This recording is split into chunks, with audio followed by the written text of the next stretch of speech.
Hello मित्रों, हाय बच्चों, कैसे हैं आप लोग। मैं ब्रजेश सर आप सबके आपके अपने YouTube चैनल पर हृदय से अभिनंदन करता हूं। बाबू, आज मैं जो आपको पढ़ाने जा रहा हूं, भारत में पाई जाने वाली मिट्टियां, ये आपके परीक्षा के लिए आज से इतना महत्वपूर्ण है, बहुत ज्यादा महत्वपूर्ण है। ठीक है, आपके पेपर में निश्चित तौर से इनसे प्रश्न आते हैं। आप इन्हें अंतिम तक देखिए। अगर वीडियो अच्छा लगे तो लाइक कर दीजिए। ठीक है, चैनल पे नए हो तो सब्सक्राइब कर लीजिए और बेल आइकन दबा दीजिए और कमेंट जरूर कीजिए बाबू। और अपने मित्रों दोस्तों में शेयर करें ताकि जितना अधिक से अधिक हो सके आपके दोस्त मित्र भी इन वीडियोज का फायदा उठाएं और अपने पेपर में अच्छे अंक प्राप्त कर सके। मैं आपको सोशल साइंस का पूरा A to Z जितने पाठ हैं, मैं उन सबको आपको पढ़ाने वाला हूं लगातार एक एक करके। ठीक है, अब चलते हैं भारत में पाई जाने वाली मिट्टियों की। देखिए, भारत में विभिन्न प्रकार की उच्च आवाज, जलवायु, भू आकृति और वनस्पतियां पाई जाती हैं। और देखिए, इन सारी चीजों को, भू आकृति हुआ, जलवायु हुआ, वनस्पतियां हुआ, इसी कारण अनेक प्रकार की मृदाओं का विकास हुआ।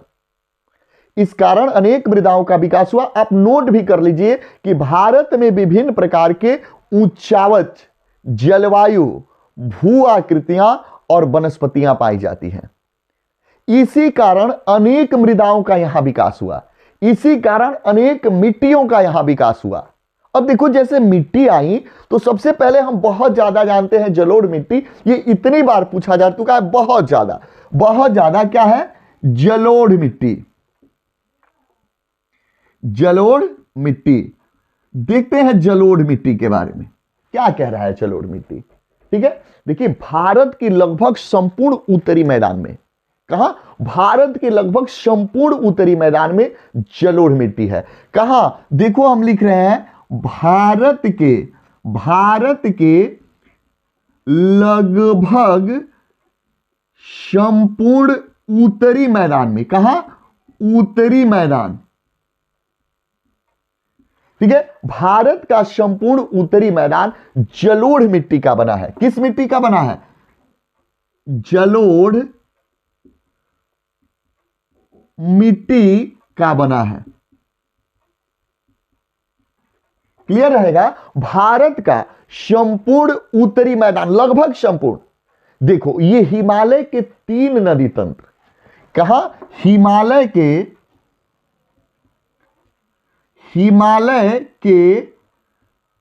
3 नदी तंत्र। कितने? 3 नदी तंत्र। और वो हिमालय के 3 नदी तंत्र है गंगा, ब्रह्मपुत्र और सिंधु। कौन से हैं? गंगा, ब्रह्मपुत्र और सिंधु नदी। गंगा, ब्रह्मपुत्र और सिंधु नदी द्वारा लाए गए निक्षेपों से बना है। के द्वारा लाए गए निक्षेपों से बना है। क्लियर रहेगा बाबू? इनके द्वारा लाए गए निक्षेपों से बना है। अब देखो, इस मिट्टी में क्या क्या पाई जाती है। देखिए, इस मिट्टी में, इसमें रेत, सिल्ट और मृत्तिकाएं क्या पाई जाती है? रेत, सिल्ट और मृत्तिकाएं पाई जाती हैं। ठीक है, अब ये विभिन्न अनुपातों में होती है। रेत हो, सिल्ट हो और मृत्तिकाएं हो। सिल्ट है बाबू, सिल्ट। रेत, सिल्ट और मृत्तिकाएं विभिन्न अनुपात में पाई जाती है। और इसी के कारण यह उपजाऊ होती है। यह मिट्टी क्या होती है? रेत, सिल्ट और मृत्तिकाओं के कारण यह मिट्टी उपजाऊ होती है। ठीक है, अब देखिए, इसमें क्या क्या पाए जाते हैं, इसमें कौन कौन से पाए जाते हैं, देखते हैं। ये जैसे पोटास, चूना। ठीक है, पोटास, चूना, फास्फोरस। फास्फोरस इसमें उपयुक्त मात्रा में पाई जाती है। पोटास, चूना और फास्फोरस इसमें उपयुक्त मात्रा में पाई जाती है। अब देखो इसमें उपज किनका बहुत अच्छा होता है? गन्ना, चावल, गेहूं आदि ऐसे अनाजों का। गन्ना, चावल, गेहूं। अब देखो ये अनाज हो गए, आदि अनाज अभी और देखो इसमें दलहन का भी उपज उपयुक्त मात्रा में होता है।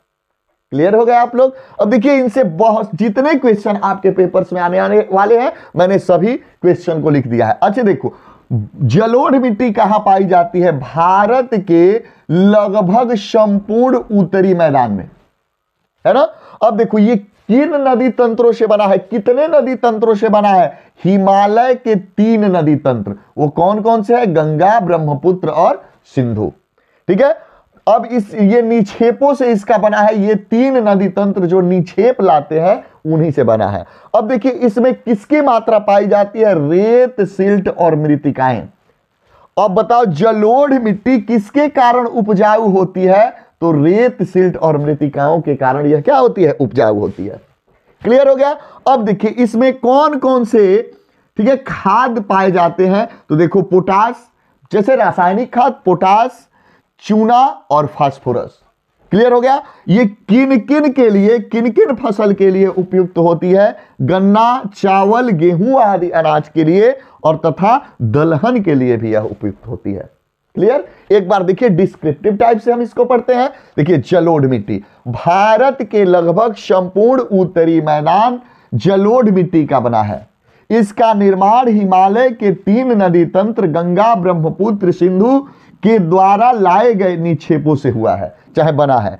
इसमें रेत, सिल्ट और मृत्तिकाएं पाई जाती है जिसके कारण यह मिट्टी क्या होती है? उपजाऊ होती है। क्लियर हो गया? अब देखिए इसमें पोटास, चूना तथा फास्फोरस उपयुक्त मात्रा में पाया जाता है।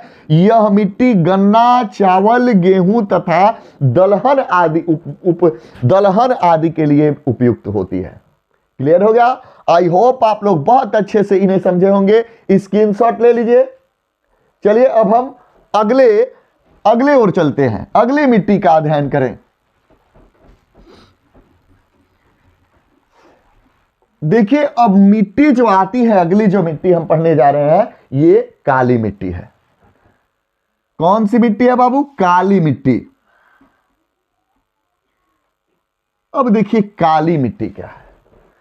काली मिट्टी का रंग देखो, काले रंग के कारण इसे रेगर मिट्टी कहते हैं।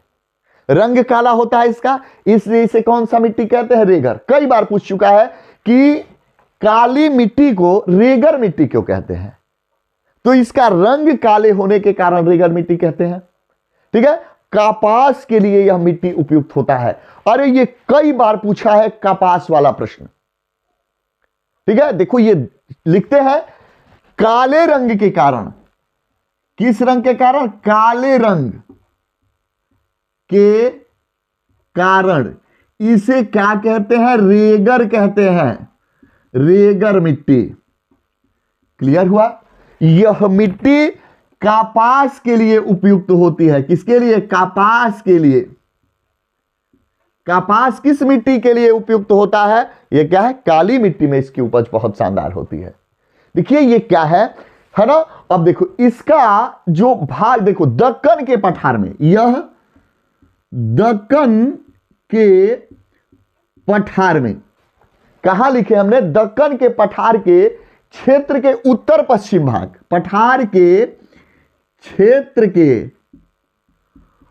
उत्तर पश्चिम भाग में। किस भाग में? उत्तर पश्चिम भाग में यह पाई जाती है। यह कहां पाई जाती है? दक्कन के पठार के उत्तर पश्चिम क्षेत्र में यह पाई जाती है। देखो अपने देश में देखो कहां कहां पाई जाती है? महाराष्ट्र। कहां पाई जाती है? महाराष्ट्र, सौराष्ट्र, मालवा। कहां लिखे हैं? महाराष्ट्र, सौराष्ट्र, मालवा, मध्य प्रदेश,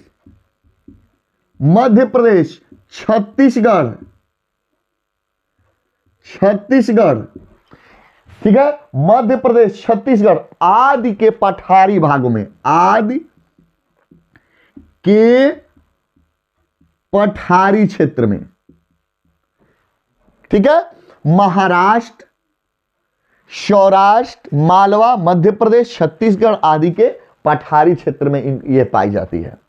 देखो एक और इसमें बात है, यह मिट्टी देखो इसमें जो होता है ना, नमी रखने की बहुत क्षमता होती है, इसलिए इस मिट्टी में सिंचाई की कम आवश्यकता होती है। नमी रखने की क्षमता, नमी रखने की क्षमता इसमें क्या होती है, क्षमता अधिक होती है। जब नमी रखने की क्षमता अधिक होगी तो सिंचाई क्या होगा, कम, इसमें कम सिंचाई की आवश्यकता होती है, सिंचाई इसकी क्या होगी, कम होती है, इसको सिंचाई करने की कम आवश्यकता होती है। समझ में आ गया।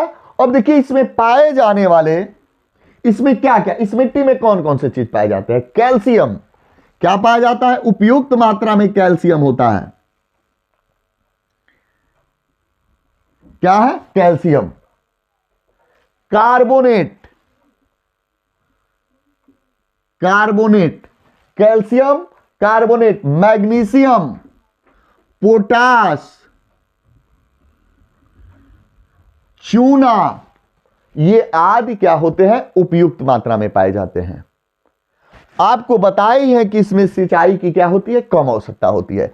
चलिए अब पढ़ लेते हैं यह मिट्टी किसके लिए उपयुक्त होती है, कपास के लिए। आइए, काली मिट्टी, काले रंग के कारण इसे क्या कहा जाता है, रेंगर मिट्टी। रेंगर मिट्टी इसे क्यों कहते हैं, काले रंग के कारण इसे रेंगर मिट्टी कहते हैं। यह मिट्टी, काली मिट्टी किसके लिए उपयुक्त होती है, कपास के लिए उपयुक्त होती है। यह कहां पाया जाता है, दक्कन के पठार के क्षेत्र के उत्तर पश्चिम, उत्तर प्रदेश नहीं समझेंगे आप, यह क्या है, उत्तर पश्चिम भाग में। यह अपने देश में कहां कहां पाई जाती है, देखिए बाबू, महाराष्ट्र, सौराष्ट्र, मालवा, मध्य प्रदेश, छत्तीसगढ़ आदि के पठारी क्षेत्र में। क्लियर हो गया। इसमें नमी रखने की क्षमता क्या होती है, अधिक होती है, इसलिए इसमें सिंचाई की क्या होती है, कम आवश्यकता होती है। अब हम पढ़ते हैं इसमें पाया कौन कौन सा जाता है, कैल्शियम, कार्बोनेट, पोटास और चूना। क्लियर हो गया। अब देखिए इसमें हम पढ़ लेते हैं एक बार डिस्क्रिप्टिव टाइप से कैसे लिखेंगे। काली मिट्टी, काले रंग के कारण इसे रेगर मिट्टी कहते हैं। यह मिट्टी कपास के लिए उपयुक्त होती है। दक्कन के पठार के क्षेत्र के उत्तर पश्चिम भाग में यह मिट्टी उपयुक्त मात्रा में पाई जाती है। अपने देश के महाराष्ट्र, सौराष्ट्र, मालवा, मध्य प्रदेश, छत्तीसगढ़ आदि के पठारी क्षेत्र में यह मिट्टी पाई जाती है। इस मिट्टी में नमी रखने की क्षमता अधिक होती है, इसलिए इसे सिंचाई की कम आवश्यकता होती है। इसमें कैल्शियम, कार्बोनेट, पोटास, चूना तथा मैग्नीशियम लिखे नहीं है, आदि उपयुक्त मात्रा में पाए जाते हैं। क्लियर हो गया। अब हम चलेंगे, स्क्रीनशॉट ले लीजिए। अब हम चलते हैं अगले मिट्टी की ओर। अगला जो होगा हमारा पार्ट मिट्टी का, वो देखते हैं कौन सी मिट्टी, मरुस्थलीय मिट्टी। मरुस्थलीय मिट्टी,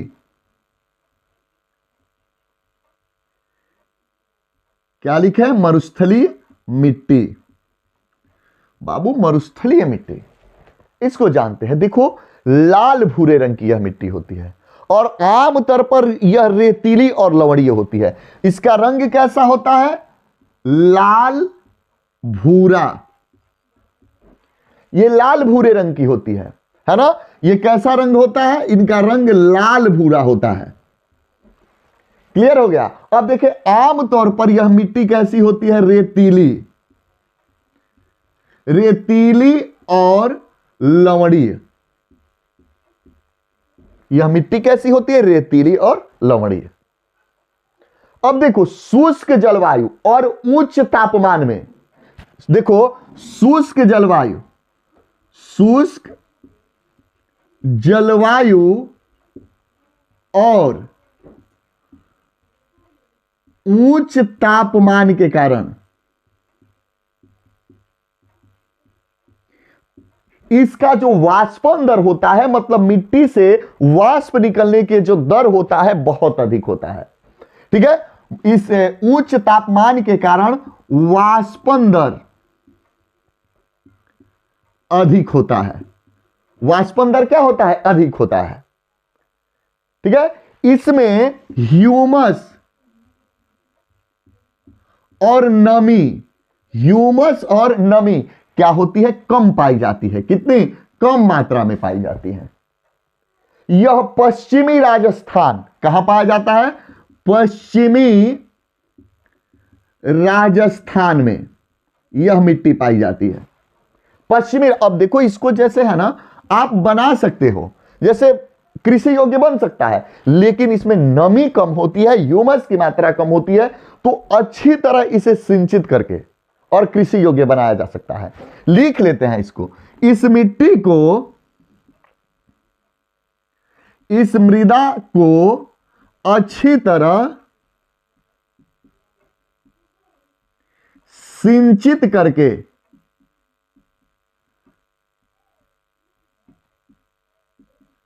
कृषि योग्य बनाया जा सकता है। ओके, समझ पाए आप लोग? देखिए क्या है मरुस्थलीय मिट्टी। मरुस्थलीय मिट्टी का रंग कैसा होता है? सामान्यतः लाल और भूरा। ठीक है, ये आमतौर पर मिट्टी कैसी होती है? रेतीली और लवणीय होती है। देखो ये शुष्क जलवायु, क्या है? शुष्क जलवायु और उच्च तापमान के कारण, शुष्क जलवायु व उच्च तापमान के कारण इसका वाष्पन दर क्या होता है? अधिक होता है। जैसे शुष्क जलवायु रहे, उच्च तापमान रहे, तो बताओ वाष्पन दर तो वैसे भी अधिक रहेगा, है ना। इसमें किसकी कमी होती है? ह्यूमस और नमी कम मात्रा में पाई जाती है। यह पश्चिमी राजस्थान में पाया जाता है, राजस्थान के पश्चिम ओर, पश्चिमी राजस्थान में। अब देखो इस मिट्टी को अच्छी तरह सिंचित करके और कृषि योग्य बनाया जा सकता है। क्लियर हो गया? समझ पाए आप लोग? चलिए हम अब अगले मिट्टी की ओर चलते हैं।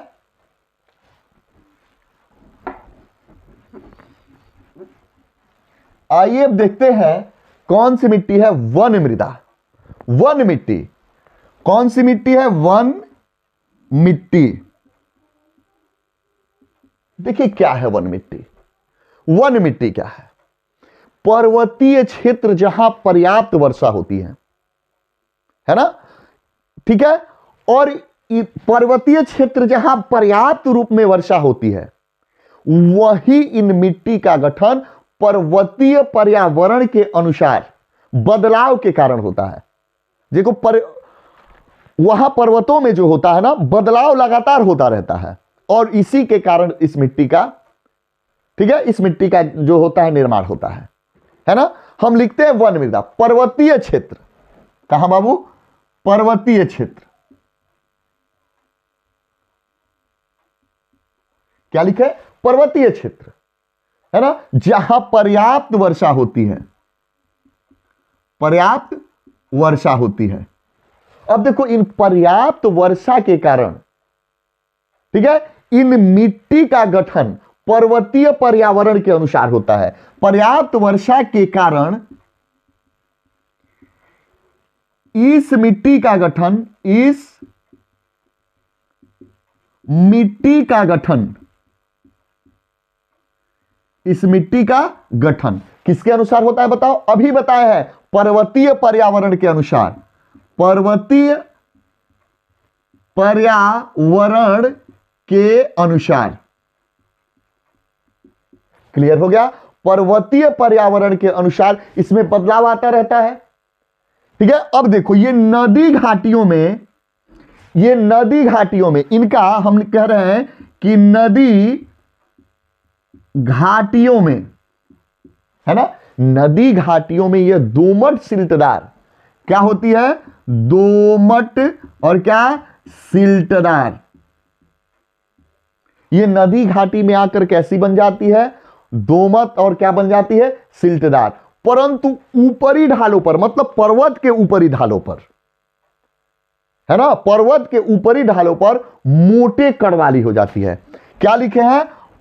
पर्वत के ऊपरी ढालों पर कैसी हो जाती है? मोटी, मोटे कणों वाली लिख दो, मोटे कणों वाली। कैसी हो जाती है? मोटे कणों वाली हो जाती है। ठीक है। अब देखो इसमें अपर्दन बहुत अधिक होता है। पर्वतीय वन मिट्टी में क्या होता है? अपर्दन बहुत ज्यादा, इसमें अपर्दन अधिक होता है। क्लियर हो गया? चलिए देखते हैं क्या है। वन मिट्टी कहां पाई जाती है? पर्वतीय क्षेत्र, जहां वर्षा क्या होते हैं? पर्याप्त होते हैं। अब देखो इसी कारण, किसके? पर्याप्त वर्षा के कारण ही इस मिट्टी का गठन होता है। मतलब वन मिट्टी का गठन किसके द्वारा होता है? पर्याप्त वर्षा के कारण। पर्वतीय पर्यावरण के अनुसार इस मिट्टी का बदलाव होता रहता है। क्या होता रहता है? बदलाव। पर्वतीय पर्यावरण के अनुसार इस मिट्टी का क्या होता रहता है? बदलाव होता रहता है। अब देखो वन मिट्टी नदी घाटियों में किस रूप में पाई जाती है? तो दोमट सिल्टदार रूप में। क्लियर रहेगा? अब देखो पर्वत के ऊपरी ढालों पर यह मोटे कणों वाली होती है। इसमें मृदा अपर्दन क्या होता है? बहुत ज्यादा होता है। चलिए एक बार वन मिट्टी को शुरू से देखते हैं। पर्वतीय क्षेत्र में पर्याप्त वर्षा के कारण इस मिट्टी का गठन होता है। ठीक है। पर्वतीय पर्यावरण के अनुसार इसका बदलाव होता है। नदी घाटियों में दोमट तथा सिल्टदार रूप में वन मिट्टी पाई जाती है तथा पर्वत के ऊपरी ढालों पर मोटे कणों वाली होती है। इस मिट्टी में मृदा अपर्दन क्या होता है? अधिक होता है। ठीक है। चलिए अब हम पढ़ते हैं लाल और पीली मिट्टी। कौन सी मिट्टी बाबू? लाल व पीली मिट्टी। लाल व पीली मिट्टी है ना, लाल व पीली मिट्टी। अब देखो लोहे का कण ज्यादा होने के कारण, क्या होने के कारण? लोहे का रंग ज्यादा होने, लोहे का कण ज्यादा होने के कारण रंग इसका जो होता है कैसा होता है? लाल। क्लियर रहेगा? कहीं कहीं देखो, कहीं कहीं यह मिट्टी पीली होती है। यह मिट्टी क्या होती है? पीली होती है। अब देखिए ये मिट्टी बहुत कम उपजाऊ होती है। यह मिट्टी उड़ीसा, छत्तीसगढ़, है ना? ठीक है। कहां पाई जाती है? उड़ीसा, छत्तीसगढ़। ठीक है। उड़ीसा, छत्तीसगढ़, मध्य गंगा के मैदान में। कहां? मध्य गंगा के मैदान में यह मिट्टी क्या होती है? पाई जाती है। अब देखो इसका पाया जाना, एक जो पश्चिमी घाट, जो पश्चिमी घाट के पहाड़ी क्षेत्र हैं, पश्चिमी घाट के पहाड़ी क्षेत्रों में, पश्चिमी घाट के पहाड़ी क्षेत्रों में भी यह मिट्टी उपयुक्त मात्रा में पाई जाती है। ओके। देखिए क्या है, लाल व पीली मिट्टी, लोहे के कण अधिक होने के कारण इसका क्या होता है? रंग लाल होता है। कहीं कहीं इस मिट्टी का रंग कैसा होता है? पीला होता है। यह मिट्टी उड़ीसा, छत्तीसगढ़, मध्य गंगा के मैदान में पाई जाती है। यह पश्चिमी घाट के पहाड़ी क्षेत्रों में भी यह मिट्टी उपयुक्त मात्रा में पाई जाती है। यह मिट्टी मतलब लाल मिट्टी। याद रखना, लोहे के कण ज्यादा होने के कारण इसका रंग कैसा होता है? लाल। और कहीं कहीं कौन सी मिट्टी पीली पाई जाती है? लाल मिट्टी। ओके। अब देखते हैं एक अंतिम है लेटेराइट मिट्टी। देखते हैं इसको। लेटेराइट मिट्टी क्या है? क्या बोले हैं? लेटेराइट मिट्टी। लेटेराइट मिट्टी लिख दिए। लेटेराइट मिट्टी उच्च ताप, अधिक वर्षा। क्या है? उच्च ताप, अधिक वर्षा। तापमान लिख लेना, उच्च तापमान, उच्च तापमान, अधिक वर्षा से यह विकसित होता है। ठीक है। उच्च तापमान, अधिक वर्षा से इसका क्या हुआ है, यह विकसित हुई है मिट्टी। ठीक है, यह मिट्टी क्या हुई, विकसित हुई है। भारी मात्रा के कारण इसमें ह्यूमस की मात्रा क्या कम होती है, कम होती है। क्या है, अधिक वर्षा, अधिक वर्षा के कारण ह्यूमस क्या होता है, इसमें ह्यूमस क्या होता है, कम होता है। ठीक है, ये देखो ये पाया कहां जाता है, कर्नाटक, केरल, कहां कहां, कर्नाटक, केरल, तमिलनाडु, मध्य प्रदेश, तमिलनाडु, मध्य प्रदेश, क्या लिखे हैं, तमिलनाडु, मध्य प्रदेश, उड़ीसा, असम, उड़ीसा, असम आदि के पहाड़ी भाग में, कहां, पहाड़ी क्षेत्र में यह मिट्टी पाई जाती है। और देखो ये मिट्टी जो होती है ना, लेटेराइट मिट्टी, काजू के लिए उपयुक्त होती है, काजू के लिए, याद रहेगा, काजू के लिए उपयुक्त मिट्टी क्या है, लेटेराइट मिट्टी। देखो क्या है, लेटेराइट मिट्टी उच्च तापमान और अधिक वर्षा के कारण इस मिट्टी का क्या हुआ है, विकास हुआ है, यह मिट्टी विकसित हुई है। अधिक वर्षा के कारण इसमें ह्यूमस की मात्रा क्या होती है, कम होती है। यह मिट्टी कर्नाटक, केरल, तमिलनाडु, मध्य प्रदेश, उड़ीसा, असम आदि के पहाड़ी क्षेत्रों में पाई जाती है। यह मिट्टी काजू के लिए उपयुक्त होती है। काजू के लिए उपयुक्त मिट्टी लेटेराइट मिट्टी। लेटेराइट मिट्टी का विकास कैसे हुआ, उच्च तापमान और अधिक वर्षा के कारण। अधिक वर्षा के कारण लेटेराइट मिट्टी में किसका कमी पाया जाता है, ह्यूमस की कमी पाया जाता है। यह मिट्टी कहां पाई जाती है, कर्नाटक, केरल, तमिलनाडु, मध्य प्रदेश, उड़ीसा, असम आदि के पहाड़ी क्षेत्रों में। यह मिट्टी किसके लिए उपयुक्त होती है, काजू के लिए। इस प्रकार से हमने मिट्टियों का आपको शानदार तरीके से वर्णन करके बताया है। मैं एक बार फिर कहूंगा, यदि मेरा पढ़ाया हुआ आपको अच्छा लगे तो लाइक कर देना, वीडियो को अपने दोस्त मित्रों में शेयर कर लेना। यदि चैनल पे आप नए हो तो सब्सक्राइब कर लेना और घंटी का बटन दबा देना। मैं आपको हमेशा सदैव एक अच्छी शिक्षा देने के लिए लगातार कोशिश में हूं। जय हिंद, जय भारत। वॉच करते रहिए और परीक्षा की तैयारी करते रहिए। धन्यवाद, हृदय से कोटिशः धन्यवाद।